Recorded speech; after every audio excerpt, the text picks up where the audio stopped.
Episode की शुरुआत होती है और हम जियांगली नंबर 1 हाई स्कूल के बारे में देखते हैं, जो कि एक हाई स्कूल होता है जहाँ की बहुत ही अच्छे ब्रिलियंट स्टूडेंट्स होते हैं। वहाँ के चार्ट में हम 2 बच्चों का भी नाम देखते हैं, जिसमें कि एक का नाम सॉन्ग होता है और दूसरे लड़के का नाम सू होता है, जो कि अपनी क्लास के टॉपर्स होते हैं। इसके बाद में हम देखते हैं कि शू बाहर ग्राउंड में होता है, जहाँ के कुछ बच्चों से काफ़ी ज़्यादा बुली कर रहे होते हैं, उसे परेशान कर रहे होते हैं। तभी वहाँ पर सॉन्ग आ जाती है और वो उसे बचाकर वहाँ से भागने लग जाती है, पर वो सारे बुली फिर से शू के पीछे लग जाते हैं और यहाँ तक कि अब वो सॉन्ग को भी परेशान करने लग जाते हैं।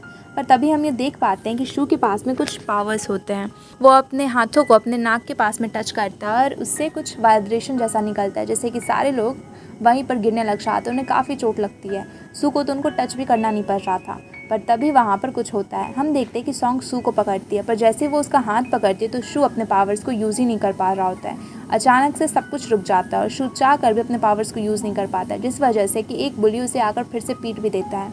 पर किसी तरीके से फिर ये दोनों वहाँ से भागते हैं। अब बाहर में जाकर सॉन्ग बैठकर वहाँ पे शू से कह रही होती है कि उसके नाक से खून आ रहा है और वो उसे समझा रही होती है कि उसे इस तरीके से बुली लोगों के सामने में चुपचाप नहीं बैठे रहना चाहिए, जाके प्रिंसिपल को जाकर उन सारे लोगों के बारे में कंप्लेन भी करना चाहिए। यहाँ पे सॉन्ग उसे बहुत कुछ समझा रही होती है। यहाँ पर शू को भी सॉन्ग के साथ में काफ़ी अच्छा लगता है, पर वो कहता है कि अब उसे सॉन्ग की मेमोरी भी मिटानी पड़ेगी, वरना सॉन्ग इन सारी चीज़ों को हमेशा याद रखेगी। इसे हम समझ पाते हैं कि शायद शू मेमोरी को भी मिटा सकता है और उसके पास में बहुत सारे सुपरनेचुरल पावर्स भी हैं। उसके बाद हम देखते हैं कि अभी 3 साल आगे का एक छोटा सा क्लिप, जहाँ हम देख पाते हैं कि एक सीन में वो दोनों एक ही साथ सो रहे होते हैं और जैसे ही सॉन्ग की आँख खुलती है तो वो काफ़ी गुस्सा हो जाती है और वहाँ पर वो शू को थप्पड़ भी मारती है। उस दिन उसका 20th बर्थडे था, वो उसे भी सेलिब्रेट नहीं करती और काफ़ी गुस्से में होती है। अब इसके बाद में हम देखते हैं कि ये सारा टाइम बीत जाता है और काफ़ी समय बाद का सीन देखते हैं, जहाँ कि अभी एक अवार्ड फंक्शन वहाँ पर होस्ट कर रही होती है, जो कि होस्ट कोई और नहीं बल्कि सॉन्ग ही होती है। एक बहुत ही बड़ा अवार्ड शो होता है और यहाँ पर हमें पता चलता है कि सॉन्ग एक बहुत ही बड़ी फैशन शो होस्ट बन चुकी है। दूसरी तरफ सू अभी एक बहुत ही बड़ा बिजनेसमैन है और गीगा कैपिटल करके एक जो कंपनी है वो उसका अभी CEO होता है और वो काफ़ी बड़ा बिजनेसमैन होता है। यहाँ पर उसे भी अवार्ड मिलता है और यहाँ पर सॉन्ग और सू एक साथ मिलकर एक दूसरे रिपोर्टर को भी अवार्ड देने वाले थे, पर यहाँ पर जैसे ही सू सॉन्ग से हाथ मिलाने की कोशिश करता है तो सॉन्ग वहाँ पर उससे हाथ भी नहीं मिलाती और गुस्से में वहाँ से चली जाती है और सॉन्ग आकर अपने बॉस पे चिल्लाने लगती है कि आपने शू को बुलाया था इस इवेंट में और आपने मुझे बताया तक नहीं। और उसके बॉस कहते हैं कि शू के आने की वजह से व्यूअरशिप भी काफ़ी ज़्यादा बढ़ चुकी है और लोग काफ़ी ज़्यादा इंटरेस्टेड हो गए थे इस अवार्ड शो में, पर सॉन्ग को वहाँ पर काफ़ी गुस्सा आ रहा था। दूसरी तरफ हम सू को देखते हैं, जहाँ कि उसके एक फ्रेंड का कॉल आता है जिसका नाम कि यान होता है। यान एक डॉक्टर होता है, एक ब्रेन सर्जन, और फिर वो कॉल कर कर यहाँ पर शू को बता रहा होता है। सबसे पहले तो वो उसे पूछता है कि वो यहाँ पर आया क्यों और कहता है कि पक्का तुम यहाँ पर सॉन्ग की वजह से आए हो, पर सू वहाँ पर कुछ भी नहीं कह पाता और वो भी इस बात को जानता था कि वो यहाँ पर इतने सालों के बाद बस सॉन्ग से मिलने के लिए ही आया हुआ था। उसके बाद हम देखते हैं कि पार्टी में भी सॉन्ग को पता चलता है न्यूज़ देके कि उसके फादर की अचानक से तबीयत बहुत ज़्यादा बिगड़ गई। उनके ब्रेन में कुछ परेशानी हो चुकी है और अभी उन्हें हॉस्पिटल लेके जाया गया है, जहाँ के अभी न्यूज़ में सारे लोग उन पे बहुत ज़्यादा ऊट-पटांग सी चीज़ें कह रहे होते हैं। उनकी कंपनी अभी बहुत ही ज़्यादा लॉस में चल रही होती है। इससे सारे लोग ऐसा कह रहे थे कि उसके फादर ने जानबूझकर ऐसा किया, उन्होंने खुद सुसाइड करने की कोशिश की या फिर कुछ कर लिया खुद को, ताकि उन्हें पैसे ना चुकाने पड़े। और यहाँ पर सारे लोग बहुत ही ज़्यादा प्रोटेस्ट कर रहे थे उसकी कंपनी के ख़िलाफ़ में। सॉन्ग ये देखकर बहुत ज़्यादा परेशान हो जाती है और जल्दी से हॉस्पिटल जाती है और वहाँ अपने फादर के असिस्टेंट से मिलती है, जिसका नाम कि जेंग हाओ था। जेंग हाओ वहाँ पे उसे सारी चीज़ें समझाता है और बताता है कि अचानक से उसके फादर की तबीयत बिगड़ गई है और अभी सारे लोग कितना ज़्यादा परेशान हो रहे हैं, हर जगह प्रोटेस्ट हो रहा है और अब उसकी कंपनी शायद आगे बढ़ ही ना पाए। यहाँ पर उसे बहुत ज़्यादा बुरा लग रहा होता है। सॉन्ग अभी अकेले में बैठकर काफ़ी रो रही होती है। दूसरी तरफ अभी हम शू को देखते हैं, जिसकी कि असिस्टेंट चेंग वहाँ पर उसे कह रही होती है कि हम लोग तो बाल बाल बच गए, क्योंकि ये लोग अभी उसी की कंपनी के साथ में यानी कि मिस्टर सॉन्ग के साथ में अभी कुछ कोलैब करने वाले थे और कुछ बिज़नेस करने वाले थे, पर उन्हें पहले ही पता चल गया कि उनकी कंपनी इतनी ज़्यादा लॉस में है, इसलिए अब उन्हें साथ में काम नहीं करना पड़ेगा। पर यहाँ पर शू को ये बिल्कुल भी अच्छा नहीं लगता और वो हॉस्पिटल जाता है, पर वो देखता है कि वहाँ पर सॉन्ग बैठ कर रो रही है। वो उसे कम्फर्ट करने के लिए आगे बढ़ता है, पर तभी वहाँ पर सॉन्ग ई नान का नाम ले रही थी, जो कि शायद उसका क्रश था और वो ई नान को काफ़ी पसंद करती थी। अब ई नान का नाम सुनते ही वहाँ पर शू को बहुत बुरा लगता है और वो वहाँ से चला जाता है। दूसरी तरफ अगले दिन ऑफिस में वो उससे मिलने के लिए आता है, जहाँ की सॉन्ग उसे कहती है कि उसे शू की बिल्कुल भी ज़रूरत नहीं है, पर शू से कहता है कि वो चाहता है कि वो उसके साथ में काम करे। शू यहाँ पर उसकी हेल्प करना चाह रहा था, पर सॉन्ग बिल्कुल ही मना कर देती है। वो कहती है कि वो कभी भी उसकी हेल्प नहीं लेगी और हम देखते हैं कभी मीडिया के सामने में जाकर उसने ये तक कह दिया था कि वो 100 दिन के अंदर अंदर कुछ ना कुछ उपाय ज़रूर निकाल लेगी और अपनी कंपनी को बचा लेगी, और सारे लोगों से 100 दिन की मोहलत मांगती है, क्योंकि कंपनी के जितने भी बड़े बड़े स्टाफ मेंबर्स थे और जो भी लोग थे, सारे लोग अभी यहाँ पर सारा ब्लेम सॉन्ग पर ही डाल रहे थे। और यहाँ पर सॉन्ग बेचारी बलि का बकरा बन चुकी थी, पर इसलिए वो सारे लोगों से 100 दिन की मोहलत मांगती, और मीडिया में भी ये हर जगह फैल चुका था। और यहाँ पर सॉन्ग तो शू से भी हेल्प नहीं ली थी, और वो अब होस्टिंग भी नहीं कर पा रही थी, क्योंकि लोग उसके शो को देखना ही नहीं चाह रहे थे।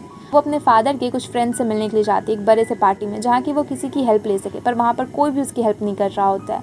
वो जिनसे भी बात करने की कोशिश कर रही थी, सारे लोग उसे अवॉइड कर रहे थे। पर तभी वहाँ पर एक आदमी आता है जो कि उसके पास में बैठकर उससे बातें करता है। दरअसल वो उससे फ्लर्ट करने की कोशिश कर रहा था, और यहाँ पे सॉन्ग बिल्कुल भी कंफर्टेबल नहीं थी। ये देखकर शू को भी काफ़ी गुस्सा आता है, और शू वहाँ से सॉन्ग को लेकर चला जाता है, पर सॉन्ग वहाँ पर उसकी नहीं सुनती और बाहर वो कार में बैठकर चली जाती है।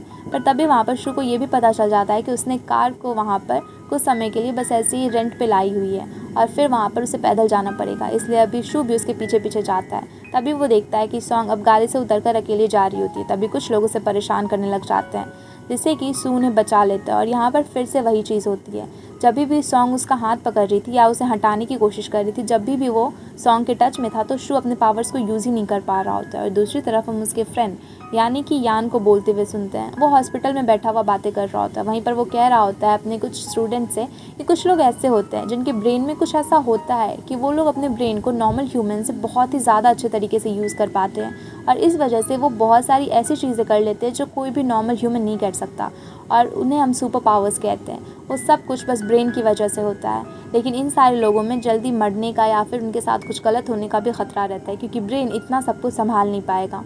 और ये सब कुछ वो कहकर समझा रहा होता है, और हम समझ पाते हैं कि शायद यही चीज़ अभी शू के साथ में भी है। वो थोड़ा एक्स्ट्रा ऑर्डिनरी है। यहाँ पर अभी सॉन्ग उसका हाथ पकड़कर उसे लेके जाने की कोशिश करती है, इस वजह से फिर से शू अपने पावर्स को यूज़ नहीं कर पाता और उसे फिर से चोट लग जाती है। तो सॉन्ग उसे उसके घर तक छोड़ने के लिए भी जाती है। अब हम सॉन्ग को देखते हैं जब शू को वो उसके घर तक पहुंचा देती है और वहाँ से जाने लग जाती है। तभी वहाँ पर शू से कहता है कि तुम मेरे साथ यहीं पे रुक जाओ, जिसपे कि सॉन्ग गुस्सा हो जाती है और कहती है कि वो उसके साथ में कभी भी नहीं रहेगी। तो शू से कहता है कि वो बस उसकी हेल्प करना चाहता है और कुछ भी नहीं। फिर भी वहाँ पर सॉन्ग नहीं मानती और गुस्से से वहाँ से जाने लग जाती है। पर जैसे ही वो दरवाज़ा खोलती है तो बाहर में यान होता है, और यान को देखकर वो और भी चिढ़ जाती है और गुस्से में वहाँ से चली जाती है। अब यान अंदर आकर इसके बारे में शू से पूछता है, तो शू बस उसे कह रहा होता है कि वो तो बस सॉन्ग की हेल्प करना चाह रहा है, पर वो तो सुन ही नहीं रही है। पर यहाँ पर यान उसे समझाने लग जाता है कि वो जब भी सॉन्ग के साथ में होता है तो वो अपने ब्रेन को बहुत ही ज़्यादा यूज़ करने लग जाता है, और इससे उसकी ब्रेन पे और भी ज़्यादा प्रेशर पड़ रहा है और वो इससे और भी ज़्यादा बुरी हालत में जा सकता है। उसे खुद का ध्यान रखना पड़ेगा। तभी हम देखते हैं कि चेंग आ जाती है। वहाँ पर वो शू के कुछ पेपर्स लेकर आई थी कुछ काम के लिए, पर जब भी वो उन दोनों को साथ में देखती यानी कि शू और यान को, तो वो बहुत ही खुश हो जाती है, क्योंकि वो दरअसल एक छोटा सा नॉवेल लिख रही होती है, जहाँ की वो एक CEO लिटिल डेविल करके उस नॉवेल को लिख रही थी, और वहाँ पर ये इन दोनों की स्टोरी लिख रही थी, क्योंकि उसे ऐसा लगता था कि ये दोनों शायद एक दूसरे को लाइक करते हैं, जबकि ऐसा कुछ भी नहीं था। इसलिए इन दोनों को साथ देकर वो काफ़ी खुश हो जाती है और घर जाकर वो फिर से लिखने लग जाती है। दूसरी तरफ अब हम देखते हैं कि यान आज वहीं पर शू के साथ में रुका था। वो दोनों सो रहे थे। तभी वहाँ पर शू उससे एक हेल्प मांगता है। यान पूछता है कि क्या हेल्प चाहिए, तो वो कहता है कि वो उसके नाम से एक कंपनी लेगा और उस कंपनी के कुछ पैसे इन्वेस्ट करेगा, जिससे क्योंकि डायरेक्ट उसकी कंपनी से वो सॉन्ग की कंपनी में पैसा नहीं लगा सकता, इससे कंपनी को लॉस होगा, इसलिए वो उसके नाम पे लेना चाहता है और इसमें से यान के भी कुछ पैसे लगेंगे। यान यहाँ पर उसे मना नहीं करता और कहता है कि ठीक है, अगर तुम करना चाहते हो तो कर सकते हो। दूसरी तरफ हम सॉन्ग को देखते हैं, जिसकी की हालत अभी ख़राब हो चुकी थी।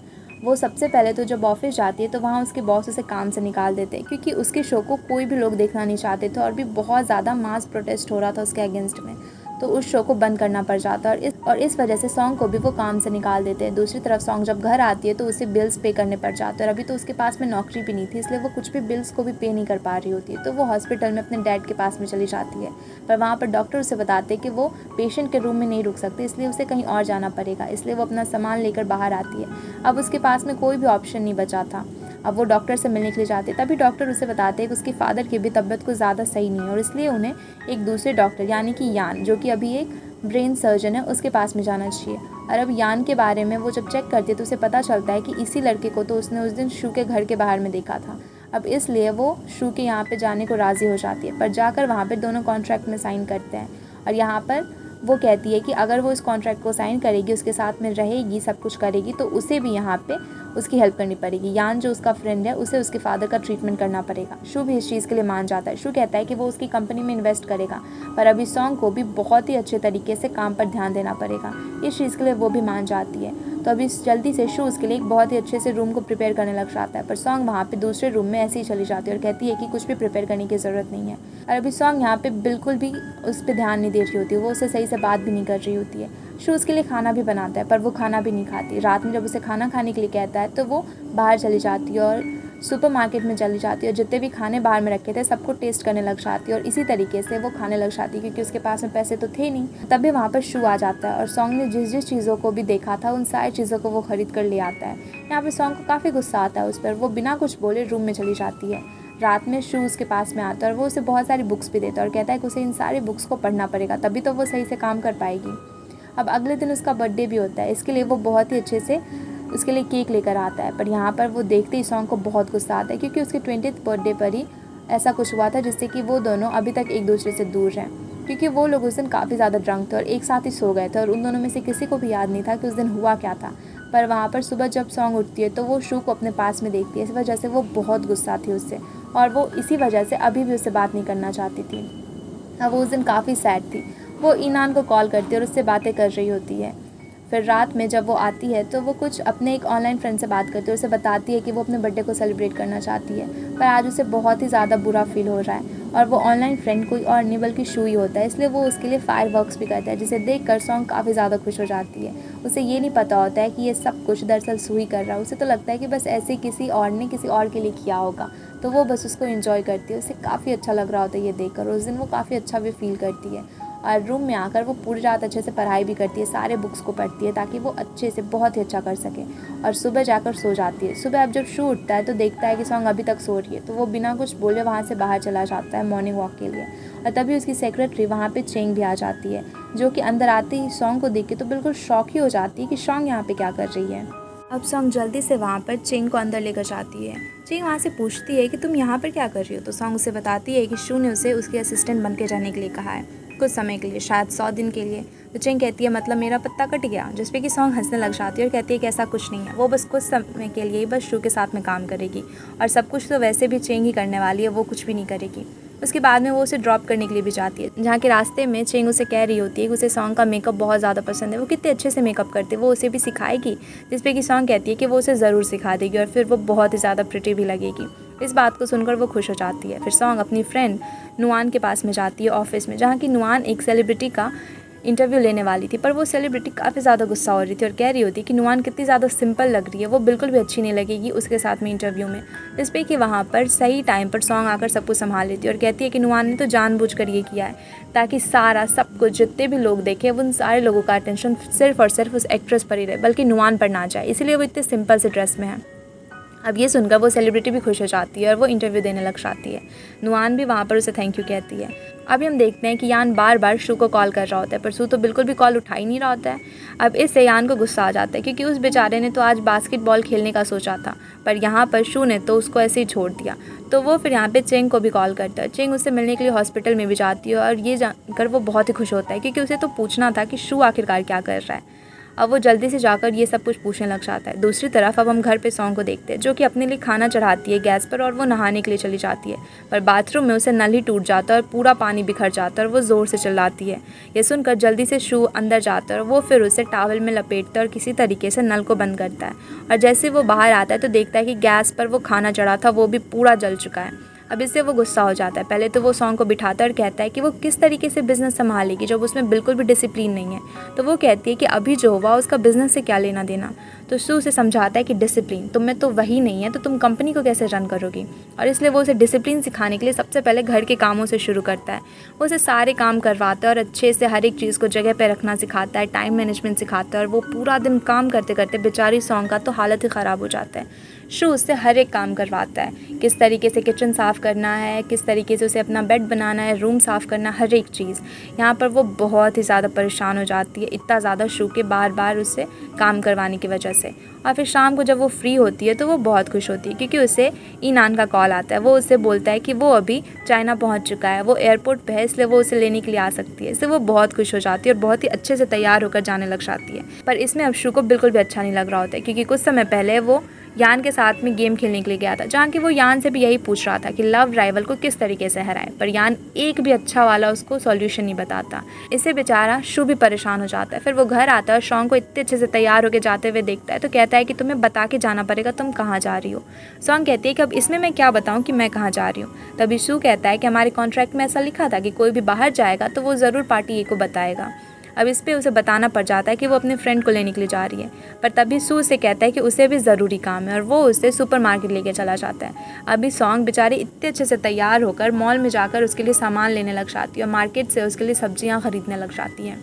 वो तो बिल्कुल परेशानी हो जाती है, क्योंकि शू उसे बेमतलब के काम करवा रहा होता है। और फिर जब घर आते समय भी वो ऊट पटांग से रोड्स लेने लग जाता है, अलग अलग रास्ते लेने लग जाता है, जिस वजह से कि वो काफ़ी लेट हो जाती है और वो लोग रास्ता भी भटक जाते हैं।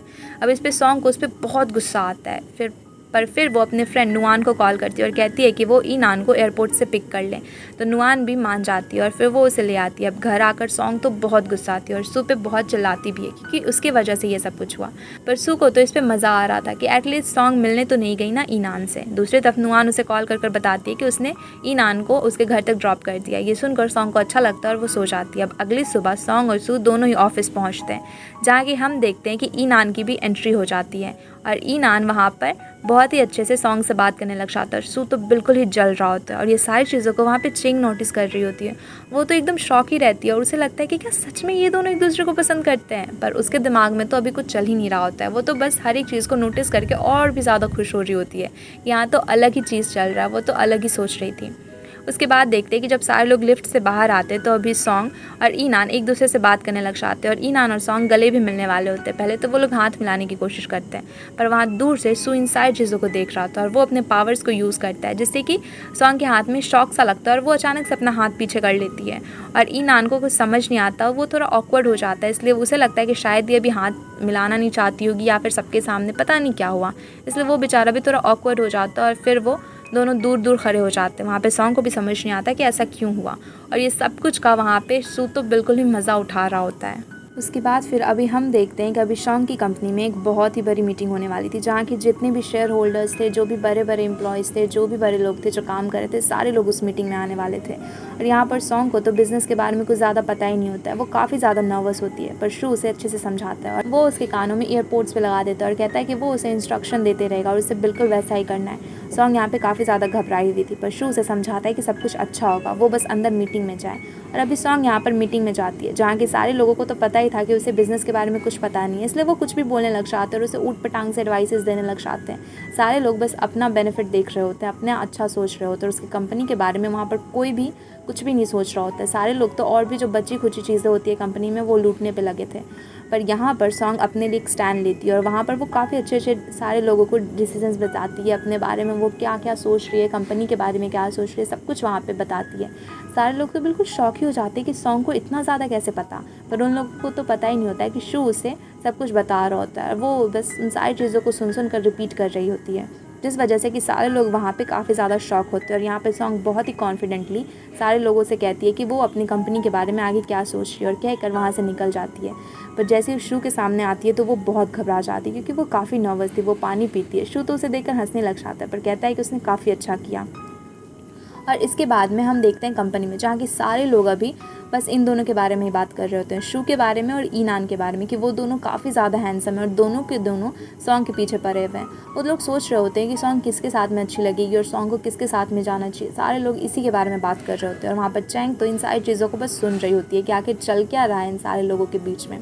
दूसरी तरफ सॉन्ग को देखते हैं, जो कि अभी आराम से अपने ऑफिस रूम में आकर बैठी हुई होती है। तभी वहाँ पर शू से कहता है कि उसे और भी कुछ करना पड़ेगा, उसे नए नए मेंबर्स को हायर करना पड़ेगा, उसकी एक टीम बनानी पड़ेगी, क्योंकि कंपनी में तो कोई भी अभी कुछ भी अटेंशन पे नहीं कर रहा है इसके बारे में, तो उसे खुद से एक स्टैंड लेना पड़ेगा, उसे कुछ लोगों को चुनना पड़ेगा।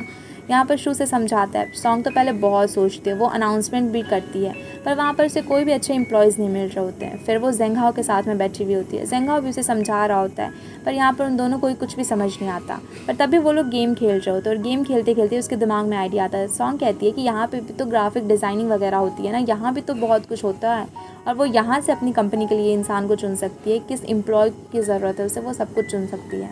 वहाँ पे सॉन्ग का दिमाग चलता है और फिर वो जेंगहाओ से कहती है कि वो इन्हीं सारे लोगों को वहाँ पर रखेगी, और वो बहुत सारे लोगों को हायर करती है। सबसे पहले तो वो जेंगहाओ को ही वहाँ पर मैनेजर बना देती है, और दूसरी तरफ फिर एक असिस्टेंट ऑफ जनरल मैनेजर को भी हायर करती है। फिर एक लिनलिन नाम के आदमी को वो ब्रांड पैकेजिंग के लिए रखती है, और फिर दूसरे ब्रांड पब्लिक रिलेशन के लिए वो जाओ को हायर करती है, और नी को हायर करती है चार्ज ऑफ ब्रांड प्लानिंग के बारे में। और यहाँ पर ये 5 लोगों की टीम बनाती है जो कि काफ़ी ज़्यादा अच्छी थी।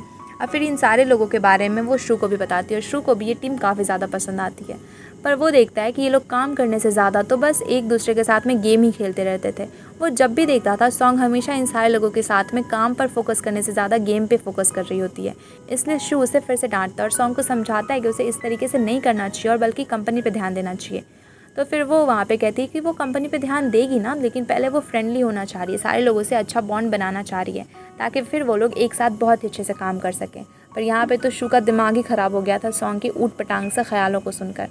तभी वहाँ पर वो देखता है कि ईनान आ जाता है, और ईनान को देखकर फिर से यहाँ पे शूज़ जेलस फील कर रहा होता है। यहाँ पर सॉन्ग उसे कहती है कि अब तुम यहीं खड़े रहोगे या फिर अपनी कंपनी में भी जाओगे। इससे सू वहाँ से चला जाता है, और अभी सॉन्ग अब शाम में ईनान के साथ में एक रेस्टोरेंट में भी जाती है, जहाँ कि वो लोग हमेशा बचपन के टाइम में जाते थे और खाया करते थे।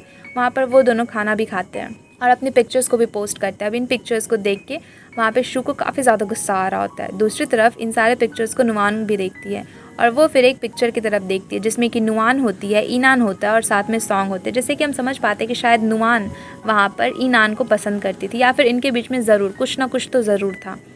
उसके बाद हम देखते हैं कि अब जब सॉन्ग घर आती है तो शू से कहता है कि अभी तुम फ्रिज में क्या चेक कर रही हो, तुम तो इतना कुछ खाकर ही आई हो बाहर से, और कहता है कि घर को साफ़ करो। अब ये सुनकर सॉन्ग को फिर से गुस्सा आता है कि ये घर आते ही मुझसे काम करवा रहा है, और वहाँ पर सू तो दरअसल जेलस फील कर रहा होता है, इस वजह से उसने सॉन्ग को काम करने के लिए कहा था। तो सॉन्ग क्या करती है कि मशीन को वहाँ पर लगा देती है और ख़ुद चली जाती है रूम में, पर उसका वो मशीन जाकर एक स्टैचू से टकरा जाता है, और वहाँ पे एक छोटा सा टॉय गिर जाता है जो कि टूट जाता है। और अब ये देखकर वहाँ पे शूज़ पे गुस्सा करने लग जाता है। सॉन्ग उसे कहती है कि छोटा सा तो टॉय था, ये टूट गया तो क्या हो गया, मैं तुम्हें नया ख़रीद के ला दूँगी। पर यहाँ पर वो कहता है कि ये इसके लिए बहुत ही ज़्यादा इंपॉर्टेंट है। वहाँ पे सॉन्ग को तो कुछ भी समझ नहीं आता और वो चली जाती है। अब नेक्स्ट डे ये चारों लोग यानी कि सॉन्ग, सू, ईनान और नुआन, ये चारों लोग एक ऑर्फनेज में जाते हैं, जहाँ से कि अपने मिशन की शुरुआत करने वाले थे, यानी कि सबसे पहला इन्वेस्टमेंट यहीं डालने वाले थे, और यहीं से ये लोग इन सारी चीज़ों को करने वाले थे। अब वहाँ पर वो लोग बच्चों के साथ में बहुत सारा टाइम स्पेंड करते हैं, उन्हें काफ़ी मज़ा आ रहा होता है। हम देखते हैं कि यहाँ कोई आदमी अभी भी सॉन्ग पर नज़र रख रहा होता है, पर इन सभी लोगों को तो इसके बारे में कुछ भी पता नहीं होता, और चारों के चारों काफ़ी ज़्यादा एंजॉय कर रहे होते हैं। वहाँ पर हमें पता चलता है कि सू इसी ऑर्फनेज में रहता था, और उसका दोस्त यान भी इसी ऑर्फनेज में था, और वो दोनों हमेशा से बचपन से ही साथ हैं। यहीं पर वो दोनों मिले, यहीं पर उन दोनों में दोस्ती हुई, और अभी तक वो लोग साथ में हैं।